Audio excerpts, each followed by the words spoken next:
Hello everyone, this is Dr.NoorNigar, and today I am going to summarize the story Money for you. Money by Muppala Ranganayakamma, written in Telugu, later on translated into English by N. Usha. Before we begin with the summary, let us have a look on the author. Muppala Ranganayakamma. She was born in 1939 in West Godavari district in Andhra Pradesh.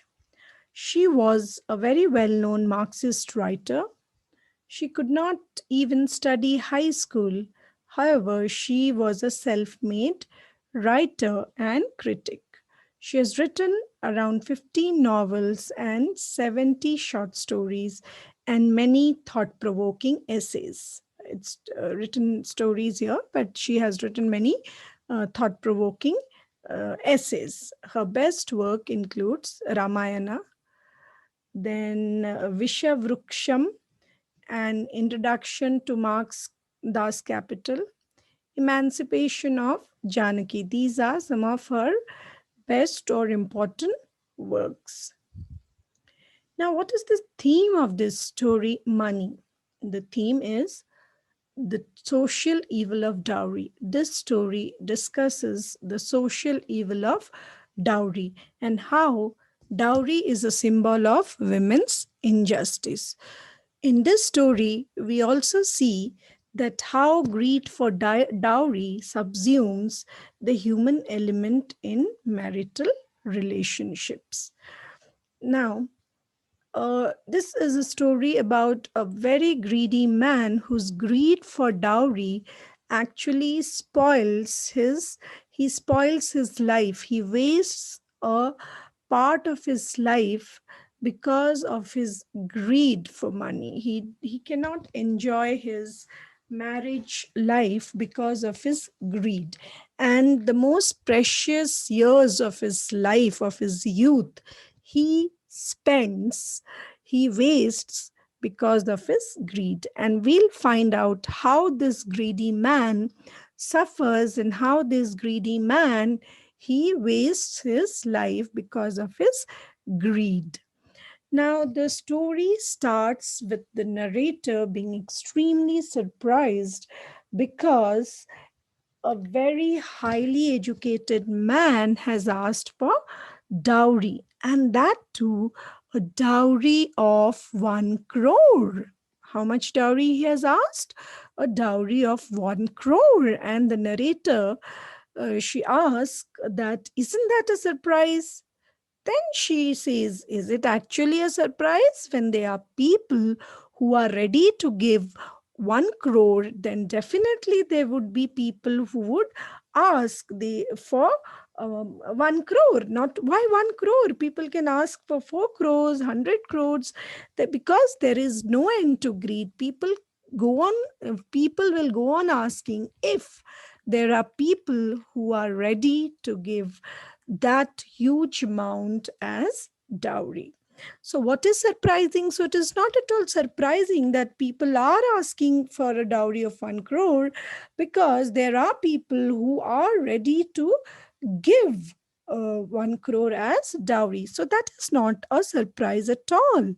So, the prospective here in this case, the prospective father in law has agreed to give a substantial amount of money as dowry. Is that a surprise? Actually, even a dowry of 1 crore is not a surprise anymore. That is, people are asking, and there are people who are giving a dowry of 1 crore. So, dowry of 1 crore is not very important nowadays. Even a dowry of 1 crore is not a surprise for people, and that is another surprise. So, one surprise is there are people who are ready to give a dowry of 1 crore. The prospective father in law has agreed to give a dowry of 1 crore, and at the same time, 1 crore is not a big amount anymore, and that is even another surprise. But then the narrator asks, is that even a surprise? because the person who is giving dowry must be very rich. She calls the father-in-law as dowry donor. The dowry donor must be worth of tens of crores or hundreds of crores. He must be a super rich man.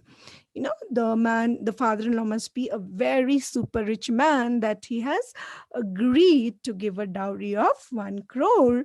So 1 crore as a dowry is not a big deal, and even that is not a real surprise. That what surprises the narrator here, maybe the narrator is also the author. Maybe what surprises the narrator is that the attitude of the bride, or the young woman who has to be a bride, who being a very educated woman has agreed to marry a man who has demanded money. Because when we are educated, we know what is right and what is wrong. Now this a woman who is very educated has agreed to live with a man who has demanded dowry. And that was the most surprising thing for the narrator, for the author. The most surprising thing was not the demand of 1 crore, was not that somebody was ready to give a dowry of 1 crore, not that they are super rich people who are for whom even 1 crore is not a big deal. Uh, the most surprising part for the author, for the narrator, was that the young woman who was educated has agreed to live with a man who has demanded dowry. So when an educated man asks for dowry and an equally educated woman agrees to live with that man, marry that man, then we can say education has no value. It turns into mere weight of books. Okay, so education, they have not learned anything. The education has not given them the knowledge how to lead their life. So education has no value other than just being, you just being the weight of books. Now this story, it starts with a young educated man who asks for dowry. Now what he does is, he wants, this educated, highly educated man, he wants dowry, but he is a little confused about how much dowry to ask for and what he should take in dowry. That is why he holds a consultation with his elders. What he asks them, what he consults them, he says, he, what should I take? Tell me, what should I take? I'm a little confused. Shall I take cash in dowry, or shall I take property, a share in the father-in-law's property, prospective? He's not yet his father-in-law, prospective father-in-law, going to be his father-in-law. What should I take? He consults this man, a highly educated man, consults his elders to decide what he should take in his dowry. Should he be taking cash, or should he be taking a property, share in the property of his prospective father-in-law? On this matter, he consulted his elders. So what was the suggestion given?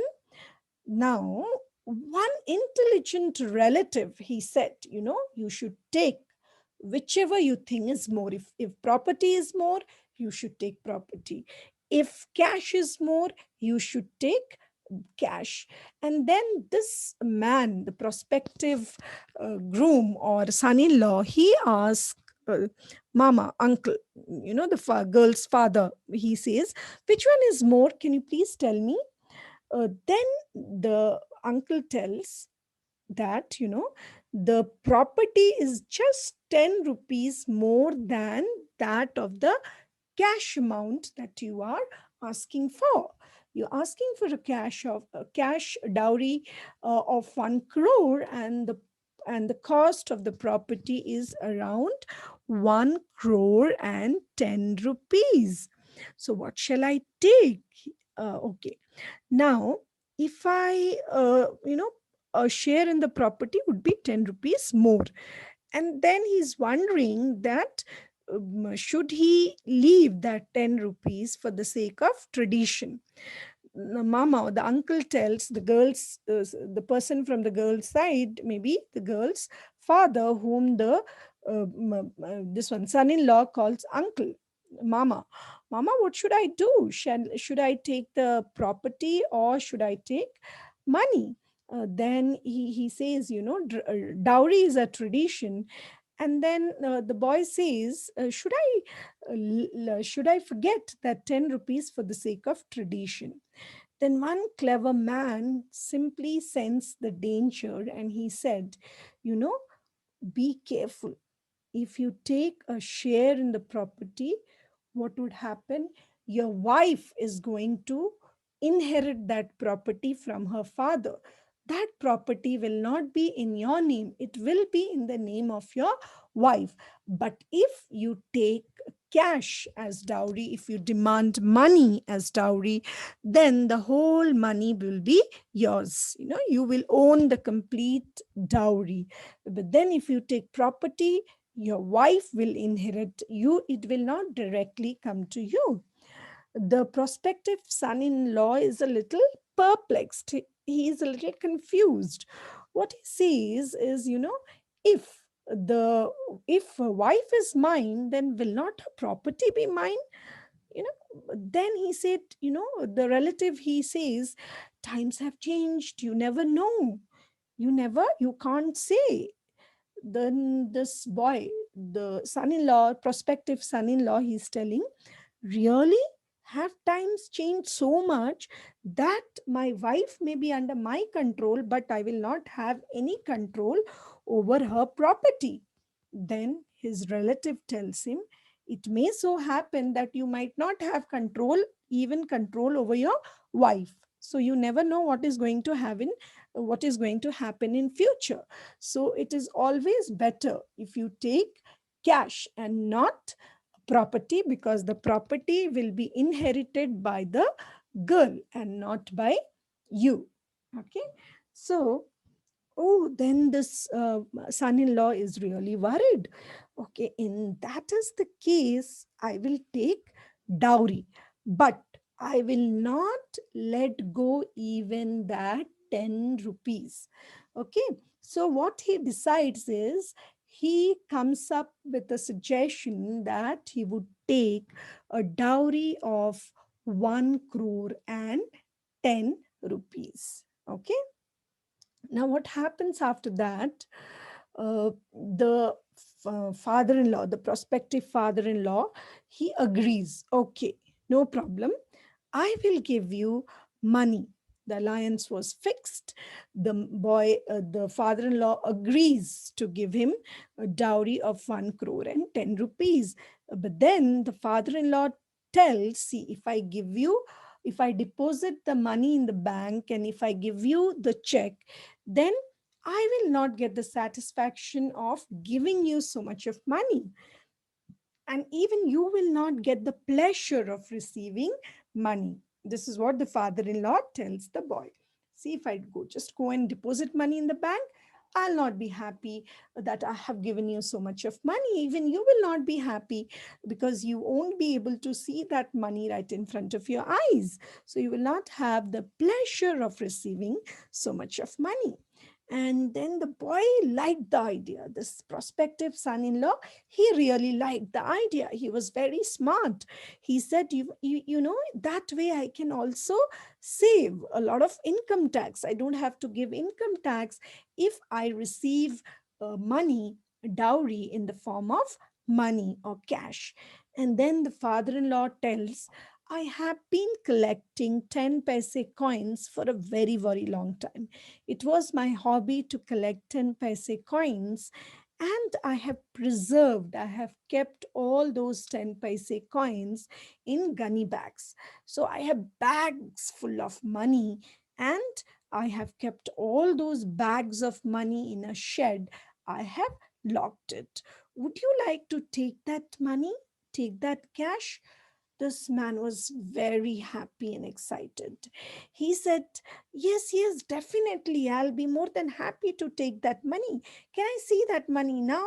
Can I count them, those money? Will I be able to, like it would be a feast for my eyes?" And also at the same time, the father-in-law was mentioning it as 1 crore. I have coins worth 1 crore. But this greedy man would time and again remind the father-in-law, it is not 1 crore dowry that he'll be getting a dowry of 1 crore and 10 rupees. So what happens? This father-in-law agrees to give him 1 crore and 10 rupees as coin. But this man was super excited. He wanted to count those money immediately. He wanted to see those all that money immediately. Then the father-in-law says, "No, not now. Let the marriage get over. After that, you can count that money. You can take that money. That money is all yours. And remember, then he said, if I don't count, no, in case if it is less, what should I do?"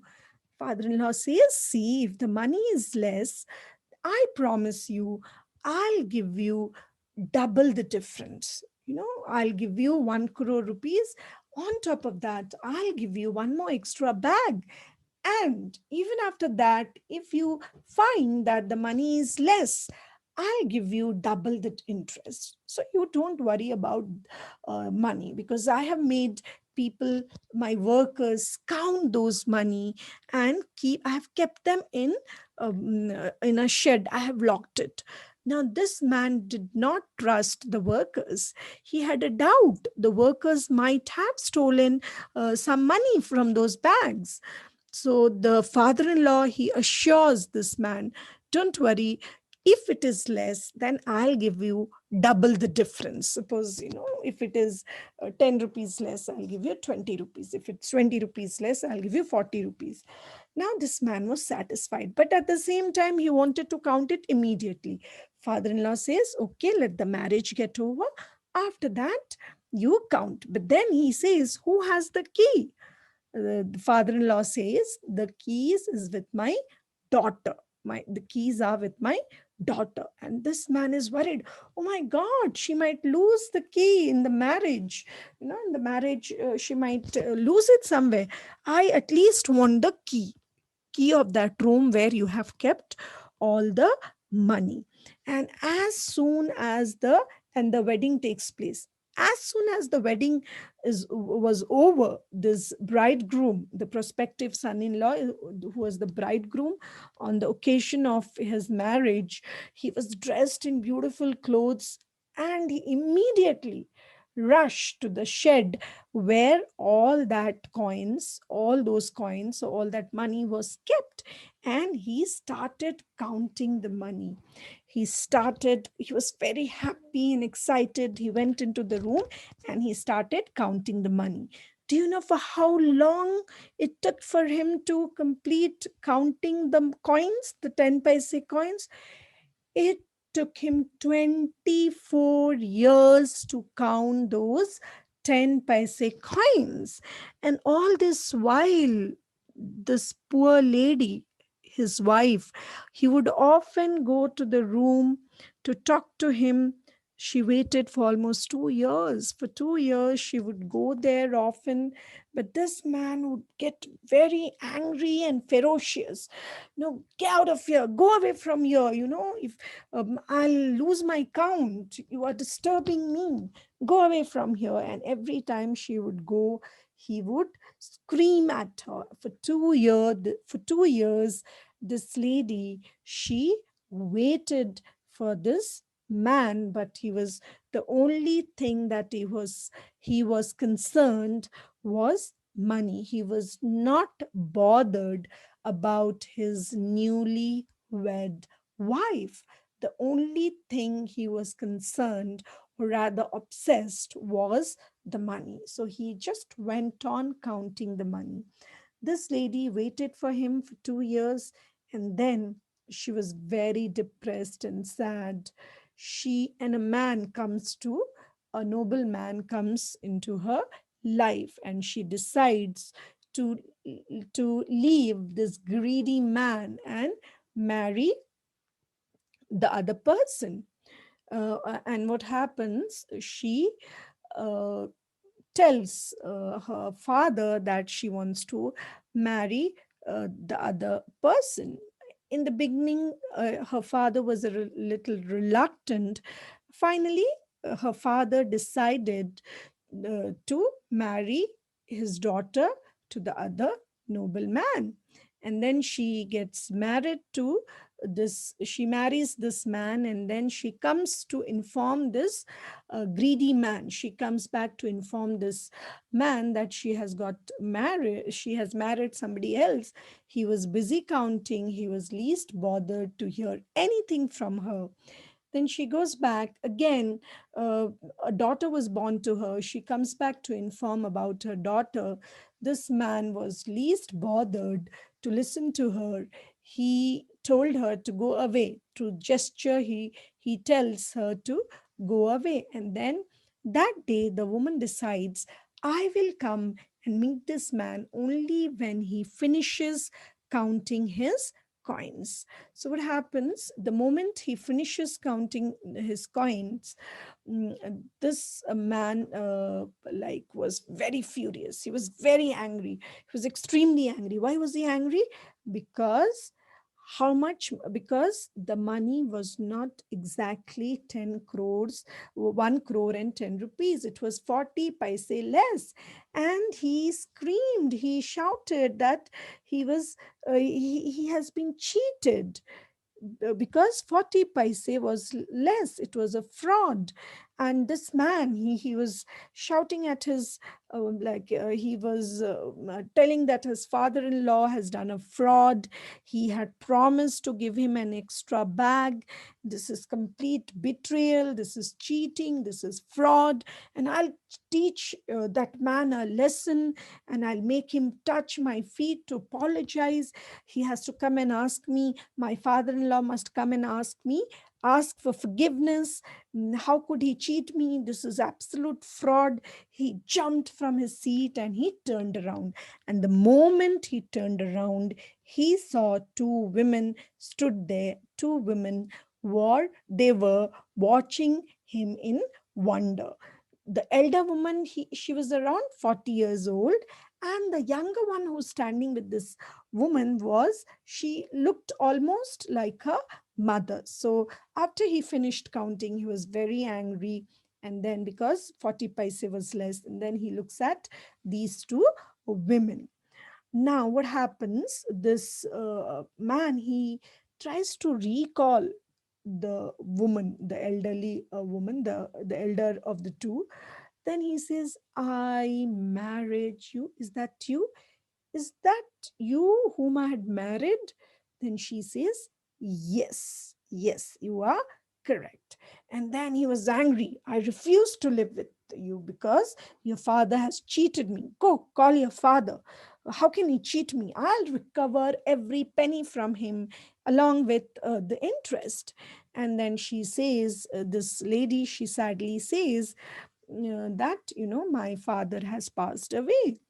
And she goes on to say that definitely there must be some mistake in counting or calculation, because it is just 40 paise. And he says, no, the workers might have stolen. Then she says, if they had to steal, they would steal like more money. Why should they just steal 40 paise? So definitely there is some mistake in counting. Go call your father. And she then tells him that her father has passed away. Her father had, her family had loss in business, and her father was very depressed, and soon he passed away. It has been almost 5 years since her father passed away. And then she also informs him that she has married another man, a noble man who did not take any dowry, and now how both of them are working and they don't bother about property or money, and how she has a daughter who has now completed her graduation. After 2 years of her marriage, she had a baby girl, and this girl has now completed her graduation. And she also informs this man that it has been 24 years since he has been counting these coins. And this lady, she says, I always wanted to help you, pull you out of your situation, of this situation you were in, because I knew you were wasting your precious life, your years, precious years, in just calculating money. But now I'm happy, at least I could. You were not ready to listen to me, but now I'm happy that at least I was able to tell whatever was there in my heart. And then he said, what happy? I have received 40 paise less, and you are talking about happiness. And the daughter turns around and says, what a stubborn idiot this man is. Then the woman says, half the fault is mine. I really don't understand how I agreed to marry such a stubborn idiot. And then she goes on to analyze her situation. The woman says that this man was a greedy man, and that is the reason he was punished. He was punished. And she goes on to say that dowry is actually worse than sati system. It is even worse than imprisonment. It is worse than suicide. And it is because of greed for money, this man wasted his precious years. Now, the daughter, she goes on to say that, I'm happy that my whatever my father, he says that one should not hoard money, or one should not create wealth. Okay. Because the main reason, the entire dowry problem revolves around property. So the daughter says that I refuse to marry a man who demands, I not only refuse to marry a man who demands dowry, but I will also refuse a man who has property. Because according to the daughter, the problem of dowry revolves around property. Mother asks, what is the connection between dowry and property?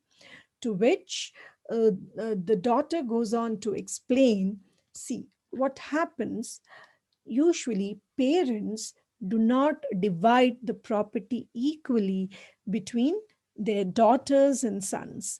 What they do is, instead of giving equal share of property to their daughters, they give them some money as dowry. So this unequal division of property is the root cause of dowry. So parents don't give share in the property to their daughters. Instead, they give, what they give is um, uh, dowry. They give some money as dowry. So, and what happens, if this has become a tradition. So the mother is telling, if the property is divided, then there will be no dowry. Then she says, no, it is not like that. People have been giving money to their daughters as dowry. They have been giving dowry instead of property, and that has become a tradition. If we abolish the dowry system, dowry transaction would turn into property transaction. So now people who are demanding money as dowry, or people who are asking for dowry, would directly ask for property, share in the property. And the girls whose parents have a lot of property would be able to marry easily, whereas those parents who do not have property, they would find it difficult to marry off their daughters, in the same way as now people who do not have dowry to give are not able to get their daughters married to a good family, or things like that.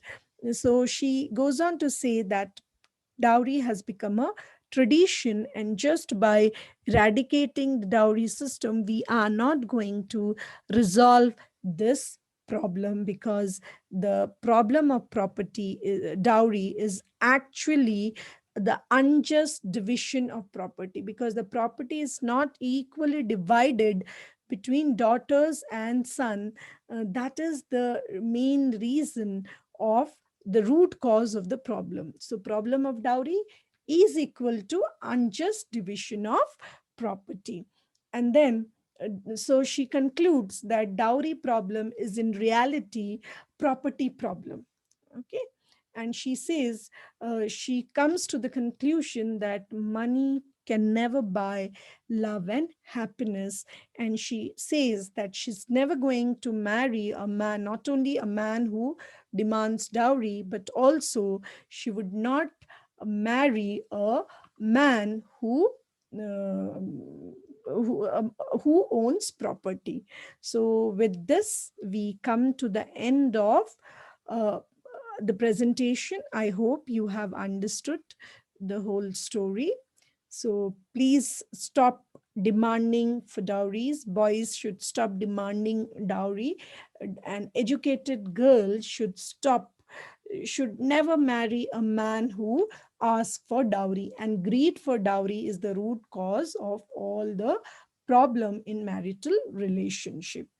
Thank you, all of you. Thank you so much.